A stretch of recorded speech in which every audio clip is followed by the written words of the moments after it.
All right, we've got another weekly report.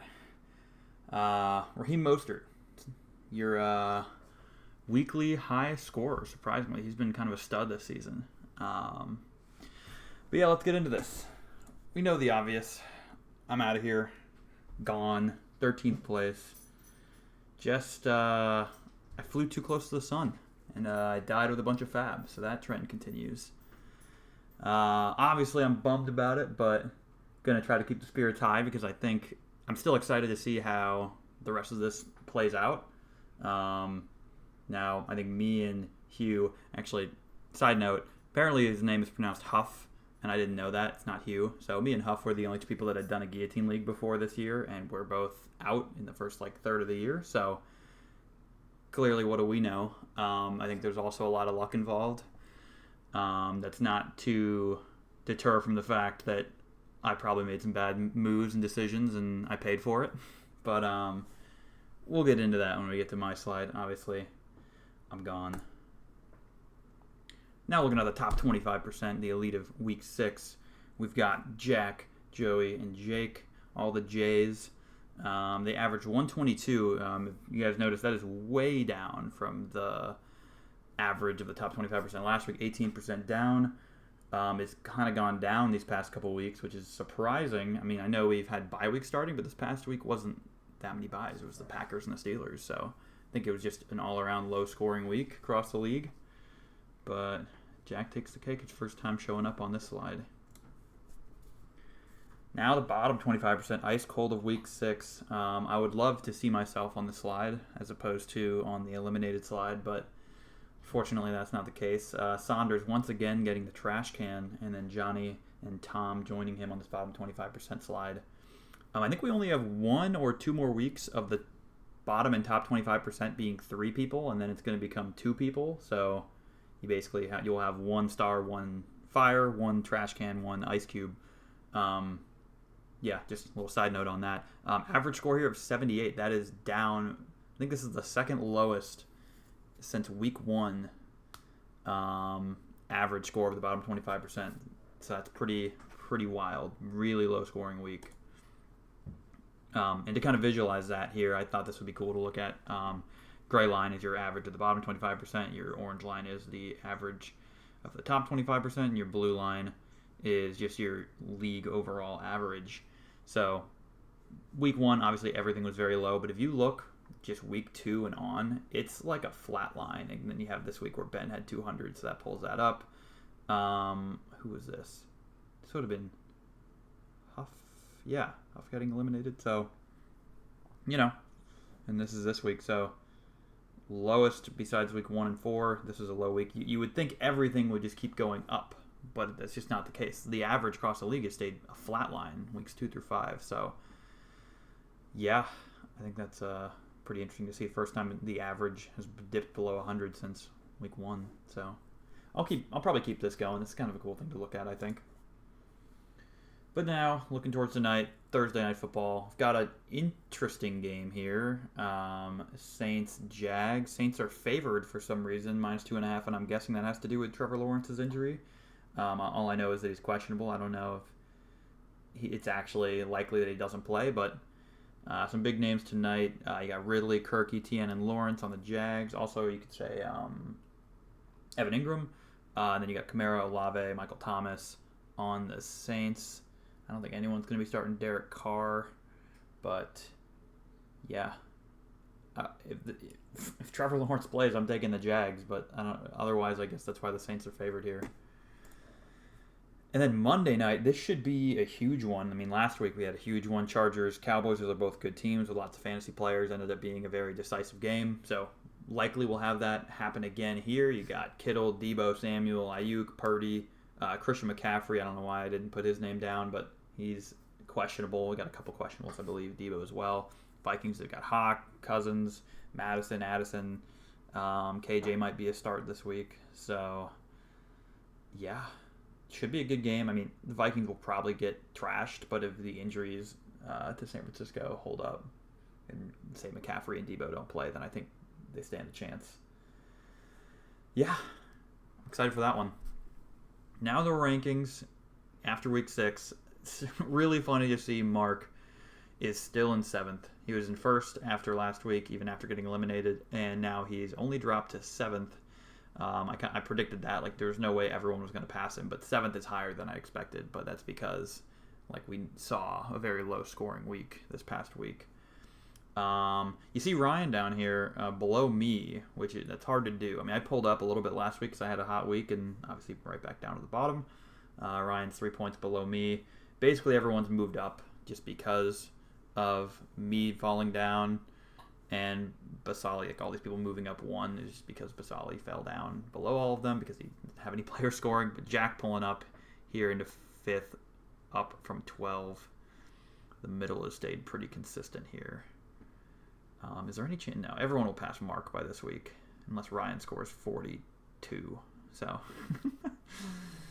we'll finally see all the people eliminated at the bottom, except for whoever gets eliminated this week could not be at the bottom, very likely. All right, let's take a look at the economy.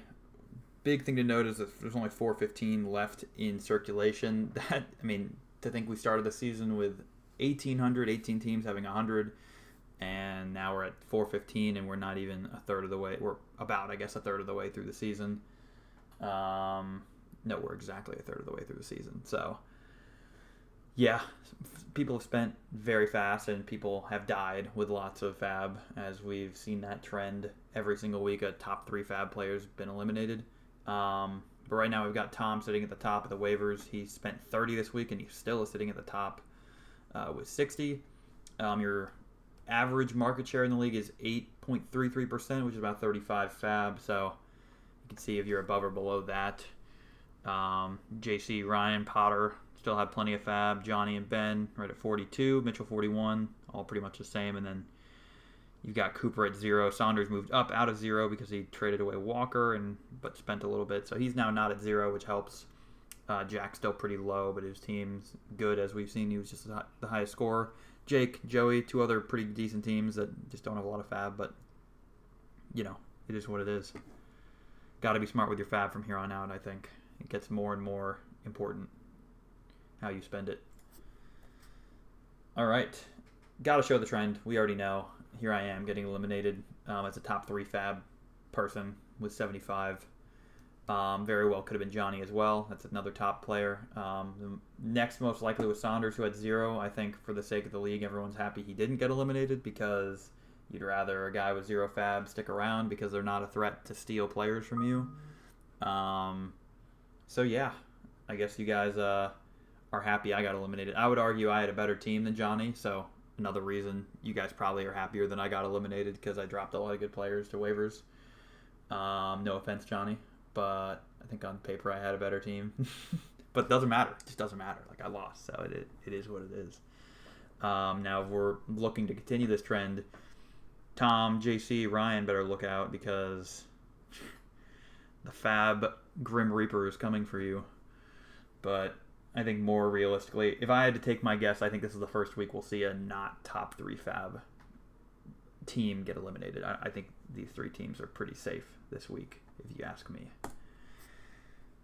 All right, week 6 of this rivalry. Jake finally breaks the trend of flip-flopping who takes the week. Jake takes this one, goes up 4-2. He puts up 120, weekly rank of 3. Ben with only 93 for the weekly rank of 8. Ben still holds the lead on the running total points on the year with 673 to Jake's 634, but that is a little bit inflated by his 200 week. Not to discredit it in any way, but yeah, this is also a look at their positional strength rankings, whatever you want to call it, for the rest of the season. Things to point out, I guess they're not loving, the analytics isn't loving Jonnu Smith, who I think is what this is right here, and Ben with his defense. I don't know what defense he has, but it doesn't like it. Doesn't like it at all. So, yeah, that's about it here. Let's see if what really matters is who lasts longer. It doesn't really matter who what the head-to-head record is. Just who survives longer. So that's really what we're waiting to see. We saw a lot different performance from tight ends and defenses this week. For tight ends, only one top 3 scorer. Actually, same for defenses, only one top 3 scorer. 0 top scorers from either of these positions. Average way down for tight ends, average 6. Average of just about 9 for defenses. The highs and lows, very low lows, not very high highs. Just, bad weeks from tight ends and defenses. So you could argue that's why the entire average of the league was down in general, is because these positions weren't helping out at all. This is your Travis Kelce here. For the record now, I am in this 5 people who had a 0 to 2 point scoring tight end, but that is a lot of 0 to 2 point scoring tight ends last week. I had Logan Thomas only give me like 1 point. Not even actually. And for defenses, no big scores here, but what to note is no like duds. Like 4 was your low, or 5 was your lowest scoring defense. So not too bad. The ceiling came down again. Looking at the bye weeks now, I don't think that's related to the bye. I think, like I said, it's related to just poor performances. There weren't that many teams on bye. There were actually less teams on bye than the previous week. But going into this week, we could see the floor go down again potentially, or the ceiling too come down. With the Bengals, Cowboys, Jets, Panthers, Texans, Titans all on bye. That's a lot. And then we're looking ahead to week 8 with no teams on bye. And then week 9, you got 4 teams again. So week 8, I'm interested to see how week 8 will play out. I think, like I said before, the actual worst team in the league will get eliminated week 8. I know there's a lot of randomness to occur in that week, but I think the weakest team, right now some weaker teams can survive because let's just say they don't have players on bye, and stronger teams do have people on bye. Gives them a chance to survive. So week 8, we'll see probably a more realistic elimination. I'm bringing this one back for this week. I showed this the week before Basali got eliminated because, I didn't the week after because obviously he's way up here on the guy who's made a ton of roster moves and also averages a high amount of points per week, but he got eliminated.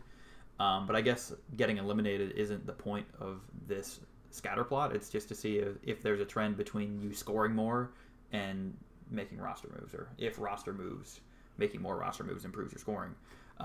Generally, you got a slight trend up, but you have your guys over here on the top left like Joey and JC. You can consider Tom too, who have not made a lot of moves, haven't spent a lot. Well, no, they've spent a lot. This is like Joey's spent a lot, but only on like 3 moves. So people that haven't made a lot of moves, they've made those smart, small moves to make their team really good. They're, higher-ish on the end of average scoring, but they haven't made moves. And you got Mark, who made a ton of moves and was scoring a lot. There's just different. These are just your guys who drafted well, is my way of looking at it. I think Mark drafted well too, but he still just chose to sell high on his guys and get new guys and just change a lot of his team. But obviously our red dots here are those who got eliminated. I know this looks like it says Mitchell got eliminated. Meant to be for James. This red dot. Mitchell's the blue dot right below it. Yeah, generally a little bit of a trend. Well, I'll keep an eye on this. I don't think there's anything that telling here. Yeah, nothing keeps you safe from getting eliminated, I don't think. Week 6, next week versus rest of season. Yeah, nothing that unexpected here. We still have, Joey, Jack, Potter. We're seeing Tom and Ryan in the top right. They look good now. They look good for the rest of the season. Ryan's team actually is apparently by Fantasy Pro standards the second best team looking for the rest of the season. So that's cool to see. Cooper and JC with pretty strong teams for the rest of the season, but looking a little more shaky this week. Saunders kind of the opposite. Not as good of a rest of season outlook, but looks fine this week. And then your 4 in here, Mitchell, Jake, Ben, Johnny. Not looking great in either category. But yeah. Now, our this week's Sleeper versus Fantasy Pros projection. Similar grouping in the top right. Joey, Jack, Ryan, Tom, Potter, with the addition now of Saunders into this group. Both platforms thinks your team's pretty good. Not usually, except for the case of Mark, a team that is in this category on this chart does not get eliminated. So if that makes you feel any better, but I don't think anything should never get complacent. Anyone can get eliminated. Ben over here, Sleeper, likes his team a lot more than Fantasy Pros. Fantasy Pros has him by a wide margin the second worst team this week. Johnny being way down here in terms of both projections. Mitchell is decent in terms of fantasy pros projection, but low on sleeper. And then Cooper, JC, Jake in here. Interesting to see JC here. Actually, was JC up in the green in the last one? No, he wasn't. JC was, oh yeah, in the yellow here. But because we know JC's got a pretty good team, but this week he has some buys. He has some, I think it's just buys, not injuries. So puts him in the red for this week. This week's scoring projection. Now your position strength versus budget. The only people in the green are Ryan and JC. These are guys who have strong teams, just as strong, you could argue, as Joey here. And they also have money to spend, so they're in much better positions than Joey, you could argue. And then Tom and Potter sitting right on the border here where they have fab. They're just not quite strong enough relative to the rest of the league. And then you got Jack and Cooper, who their teams are strong, but they don't have anything to spend. Cooper, as we know, at 0. Saunders almost at 0. He just got some back this week. Jack at 10. And then Jake's kind of in floating alone here, where his team is the second worst in terms of positional strength, and he also doesn't have a ton of fab to spend, but it's more than some of these guys. So, and then Mitchell, decent on the budget, but right now is sitting as the lowest average positional strength in the league, at least for this week. So, and Ben and Johnny kind of floating around here too. Higher fab, but mid strength. So, how I've decided to place everyone this week, I've moved Ryan and Tom up into the green here, the solid overall. I think we saw Ryan in the green in all 3 charts, so it's hard to argue with it. Although I have put someone with a 3 not in here before. I forget who it was, but I feel like I did that at one point. But I think Ryan's team looks good. Joey's team is obviously really solid, just doesn't have a ton of fab, but it's not so little fab that he can't do anything, so he still deserves to be in here. And hence why I put Jack, who's less on fab but still has a strong team. I think is more in this category of good in the short term, questionable in the long term. Tom, now with that move that he made to get Kenneth Walker, he now has this stud trio of running backs. Assuming Jonathan Taylor can get back up to speed, he's got Bijan and Kenneth Walker now on top of JT, so that's a good look. Potter with, similarly to Tom, amazing trio of wide receivers. Assuming Justin Jefferson can come back at some point, he's got Tyreek Hill and Cooper Kupp, which are arguably the strongest top 2 receivers on any team in the league. And he has fab to spend, so nothing but good things to say about these teams for their outlook for the future and their outlook for surviving this week. But yeah, next up in the good and short-term, questionable long-term is Ben. I pulled him out of the green. I think he has a good team. Christian McCaffrey will always kind of carry him to some sort of safety, except now he's got the question of if he even plays this week. If McCaffrey's out, I immediately move Ben to this category probably, or even the red potentially, just because that's a big guy gone from his team. Yeah, he has a moderate amount of fab, so I think he needs to be smart with it to make his team better. As we saw, he wasn't looking great on some of the graphs, but he can easily pull himself out if he makes some smart money moves. But yeah. Also here I've got Cooper, who I think he has a solid core of guys. He's got the Josh Allen, Gabe Davis stack. But I think this week he might have a couple kind of bust-worthy players. I'll get into that on his slide. So, I still think generally he's good in the short term. But the reason I have him questionable in the long term is because he has 0 fab. So, yeah. And Saunders is also pretty low on the fab. That's why he's questionable in the long term. But he now made an upgrade at quarterback to get Herbert. He also got DK Metcalf, even though he lost Kenneth Walker. He got Jerome Ford. So, net, I don't think he hurt his team. Now he has a little bit more fab to work with, so that's nice. So I think he's looking okay for this week. Only one team I have down here in the bottom right, iffy in the short term, promising in the long term, and that's JC, who normally I would have in the green.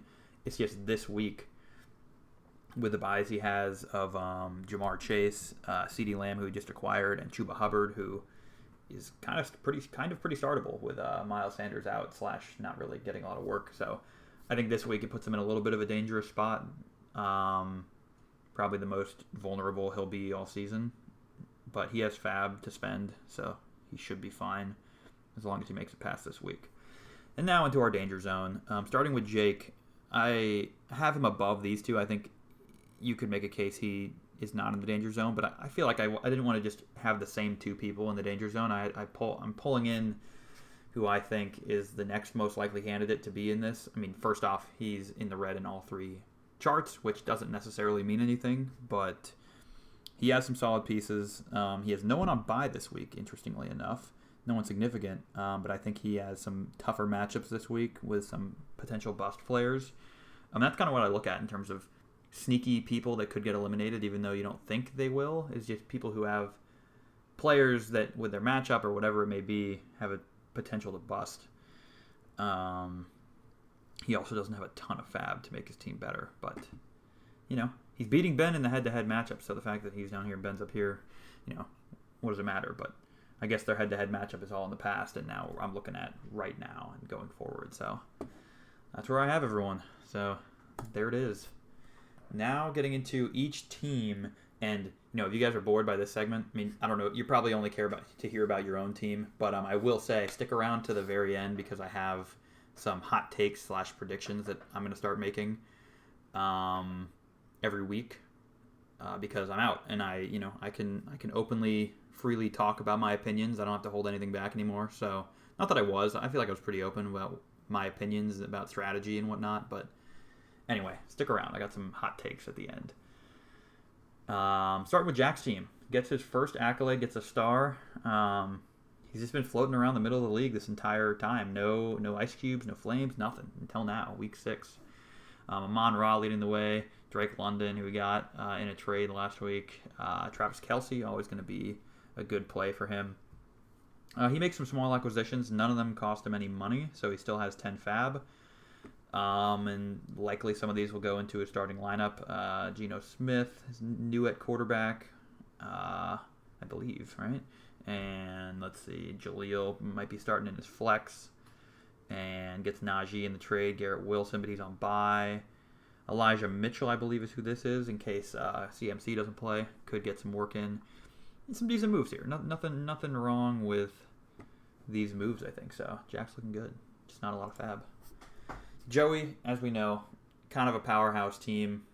Makes no moves this week because he just has such a dominant team already. There's no point, I would argue. Like, until you find someone that's a significant upgrade from one of these guys, you probably don't need to make any moves. And I think the only guy that you're looking to upgrade at this point is Kirk Cousins, who's slowed down a lot after coming out hot in the beginning of the season.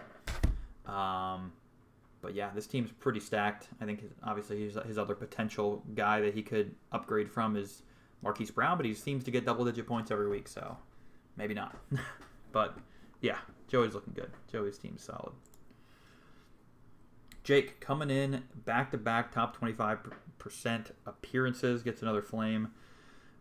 He basically sticks with his guys this week. He doesn't replace, but he picks up Zach Evans to start in place of Kyron, who's injured. Assuming Zach Evans gets more of the carries and not, what's his name? Daryl Williams, I think.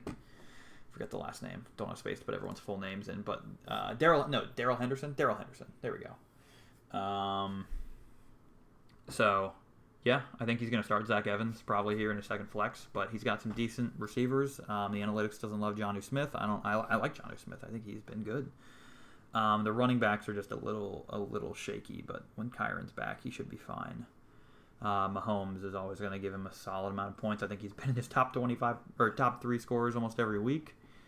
So yeah, I think Jake, even though I have him in the red, it's really just some of these plays are a little weaker. I guess I should touch on what I think. Jonnu Smith, who I do like, could be a bust at any week. Jordan Addison, they're playing the Niners, could be kind of a bust.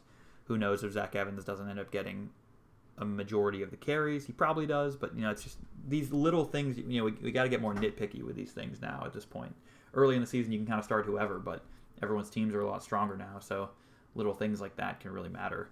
Madison also playing the Niners, that's tough. Roshan, I think he's getting the start, but he's on the Bears, and they have a backup quarterback. Like, they're going to be playing from behind probably the whole game. So even with some strong pieces, Mahomes, A.J. Brown,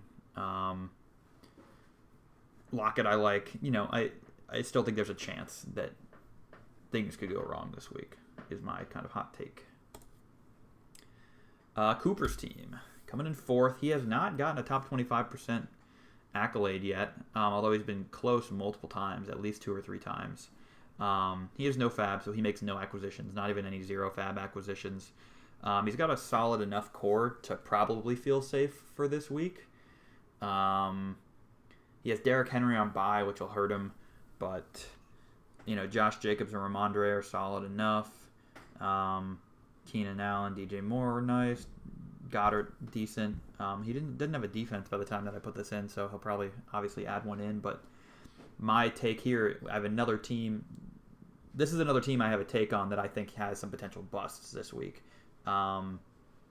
We've seen some somewhat, you could argue, lackadaisical performances from Josh Allen. Like if he has a bad week, that'll hurt him a lot. Ramondre and the Patriots are just haven't been good. Keenan Allen's a stud. I can't argue against it. But DJ Moore with a backup quarterback, I don't love it. Goddard early in the season had struggles getting any points, and Gabe Davis is kind of very touchdown dependent, and Zeke he's starting both the Patriots running backs. I mean, I don't know if he's actually going to do that, but that's a bad look. And then hoping that you can waiver a defense that will get you points.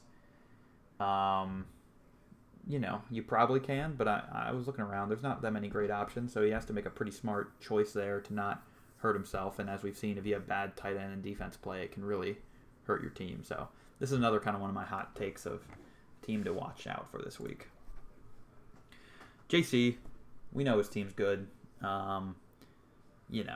He hasn't made a lot of moves. He's basically drafted his entire team as it is right now. He acquires Lamb, who's on bye, so kind of gets Lamb at a discount because he's on bye. 13 is pretty good, I would argue, for a top 10, top 15-ish wide receiver that he can start at least in his flex, probably in a starting role for a good chunk of the season here. Only thing weak about his team is I don't love Hunter Henry. I'm out on basically every Patriots player. And what else does JC have going on? He's got just some buys, as I mentioned before, Lamb, Chase, Chuba Hubbard. But this core of guys should still be okay. Jacoby Myers has been awesome. Who is this? Who is this guy right here? Hold on one second. I should know who that is, but I don't want to get it wrong. That's Kendrick Bourne. Okay, he picks up Kendrick Bourne. So 2 Patriots here on the team. So that's another reason I'd have him in the looking a little shaky this week, but I think he looks generally okay, I would argue. And still very high in the league in fab, second in the league with 59, so it's a good look. Now Potter. Good solid team. I mean, I mentioned it before. I think he has the best trio of wide receivers in the league. If Justin Jefferson comes back later in the season, you could argue that even 5 weeks from now, I think Tyreek Hill, Cooper Kupp, and Justin Jefferson could literally be the 1, 2, and 3 wide receivers. So that is, in my opinion, a recipe for success, and like short and long term. He already has them. So it's a really good look, I would say. I think if he can strengthen up some other areas, like at flex, tight end, running backs are decent. Who does he have on bye? He's got not many major guys on bye. He just has Justin Jefferson on his IR, and he also picked up James Conner, which I like that move because that's just another stash guy who, when he comes back from injury, he's probably a flex play, multiple weeks from now. But yeah, gets Michael Mayer to fill in at tight end this week. Some decent moves. Still has a decent amount of fab too, so I like the look here. Also, Gibbs should get more work this week, so I think Gibbs is on the up. I'm holding on to hope for that at least. I have him in another league, and I really want him to get used the way he should. So maybe we'll finally see that. Moving on to Mitchell's team, kind of right around the middle of the pack here this week, or last week, but he's in the red this week. I would argue his projection's pretty low. Made no moves this week, so his flexes, I think, are a little weak with Josh Reynolds and Jaden Reed, I believe that is, with Cortland Sutton as his 2. The wide receivers are a little shaky, but I like his running backs of Pacheco and James Conner, and Laporta's a solid tight end. The Raiders' defense has been a solid, pickup for him, which when he picked them up, they were like the 31st ranked defense. And then these past 2 weeks, they've been good, and this week they have a good matchup. I think they play the Bears, right? So that's a great matchup. So, and Tua's been a good acquisition for him as well. So could be enough to keep him alive. He's right around the middle of the pack in fab, so he's looking decent. Now Ben. Ben's been just floating right around the middle of the pack every week, which is kind of a nice place to be because I think if you have a high scoring week, it can kind of get you complacent, and you don't want that. You want to always be looking for how to improve your team. You don't want to think just, oh, I had a good week last week, so I'll just do it again. But that is not always the case. Matchups are very important in this league, I would argue. So Ben's just been right around the middle, and he makes a lot of moves this week. Acquires Jordan Mason, who might be the starter if CMC doesn't play, which he obviously has CMC as well, so he's starting one of those guys. Josh Palmer is a great add. I was high on Palmer. I know I didn't start him last week, and if I did over T. Higgins, I would have survived. Hindsight 2020. But Washington defense against the Giants is good. He acquires Edwards and Justice Hill, both Ravens running backs. That was late last week, and gets Dillon and Drake London. Nothing too significant there except for Drake London, sitting at 42 fab. I think he's just really looking for the news on CMC, but he's prepared for the worst by having Jordan Mason, so should be looking okay this week, I would argue. Ryan, another team that's kind of floating around the middle these past couple weeks, makes a lot of acquisitions this week. Ayuk, Higgins, Niners defense, Kareem Hunt, those first three guys were guys I had. He also acquires Jalen Warren on waivers for $5 and then trades him away for $2. So Nets losing Jalen Warren and losing $3. So I guess he regretted that decision, and wanted to get something back out of him. Three fabs, whatever, I guess. But Thielen is leading the way for Ryan in back-to-back weeks. He's got Jordan Love in at the starting lineup. They have a good matchup, and that's the only reason I think you start Love. But now he's got Eckler and Hunt as his two running backs, and some shakier flex plays, I'd argue. Michael Thomas and Elijah Moore. I mean, they've both been solid enough, so he's probably fine. But he'd have Higgins in theory to fill in at flex once he's off bye. But yeah, Ryan hopes to probably survive another week. I mean, everyone does, of course, but Ryan's got on the higher side of fab and probably hopes to survive to use it, obviously. Now we're on to the ice cold of the week, who get the ice cube and the trash can. And we already kind of know who it is. Tom, first off, coming in at 10th. Herbert kept him alive last week, so I'm sure he's thanking Herbert for that.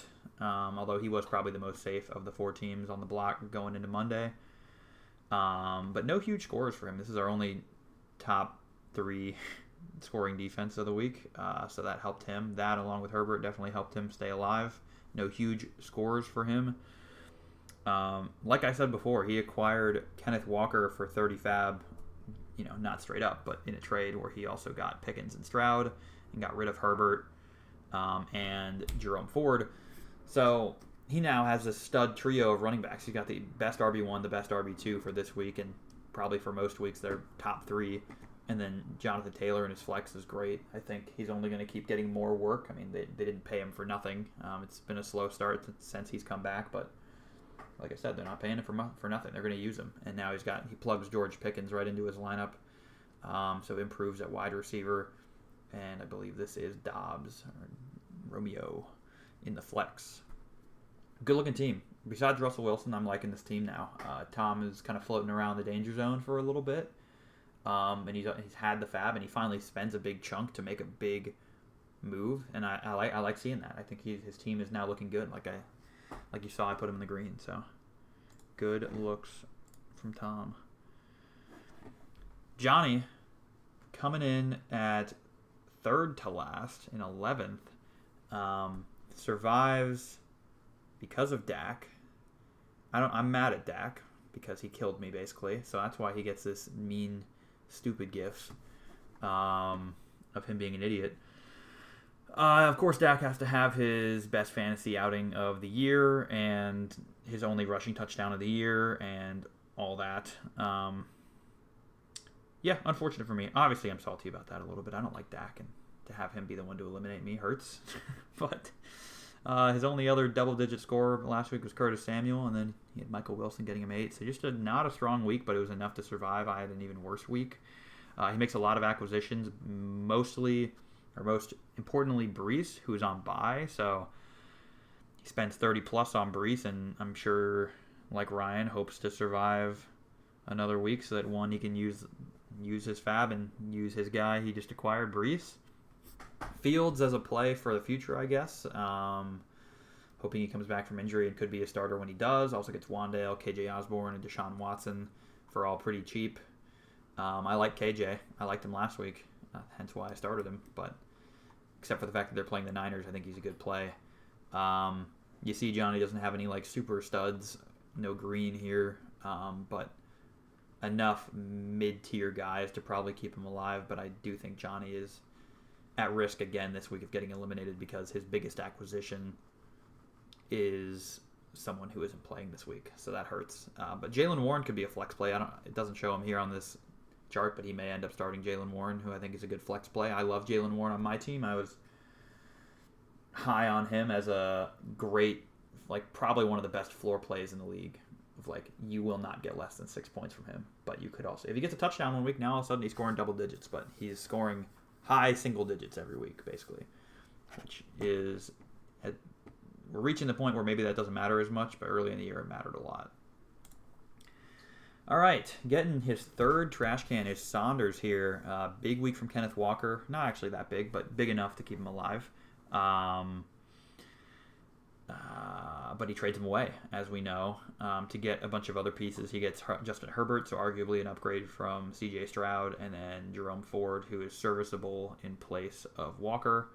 Curious to see if Hunt ends up taking over the backfield, but for now, Jerome Ford is a fine play.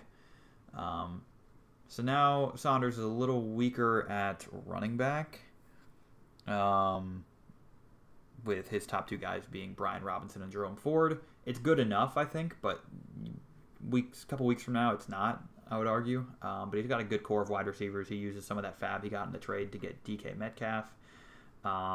He's got Mike Evans coming off of his bye 2 weeks ago, I guess. So he's not coming off a bye, but I think this is a solid core of wide receivers that'll hold up his running backs. And now you got Justin Herbert, who's a pretty good play.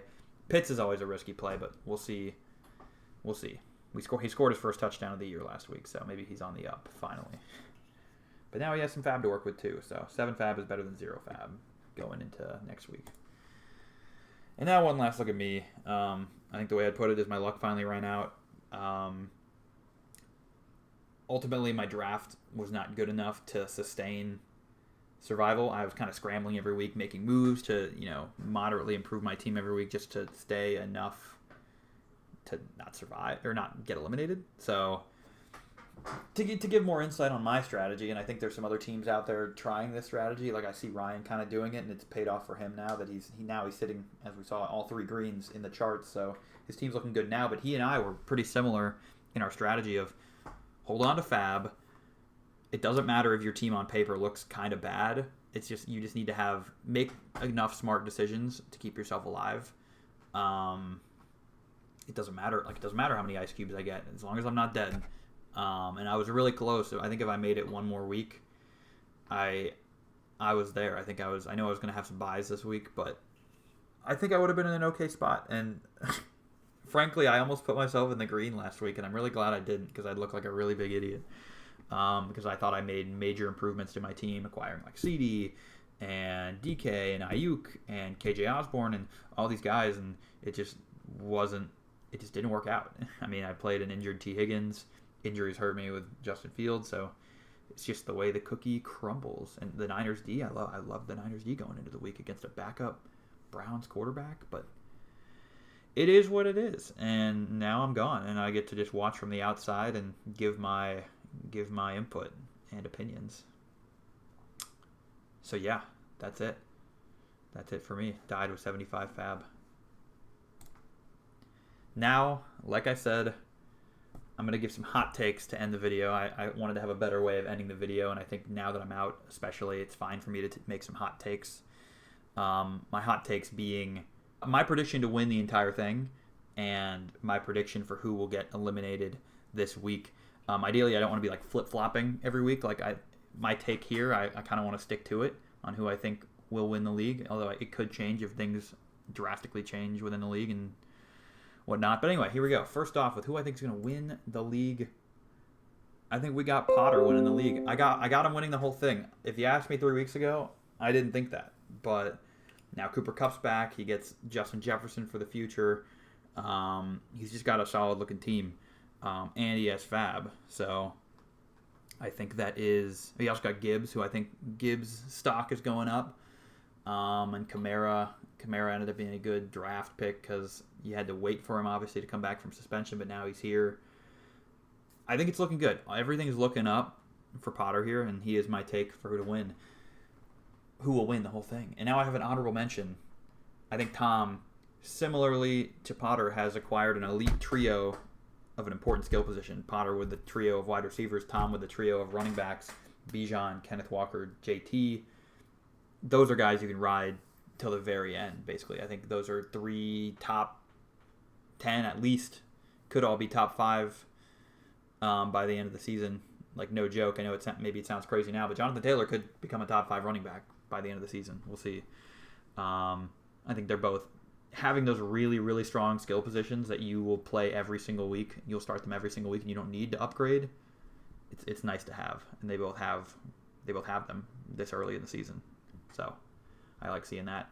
Now, who I think will get eliminated this week, and this is a hot take. Obviously, I have Johnny and Mitchell in the red, but I don't want to only do the obvious take where I think one of the guys. I also have Jake in the red, where it's just going to be one of those guys.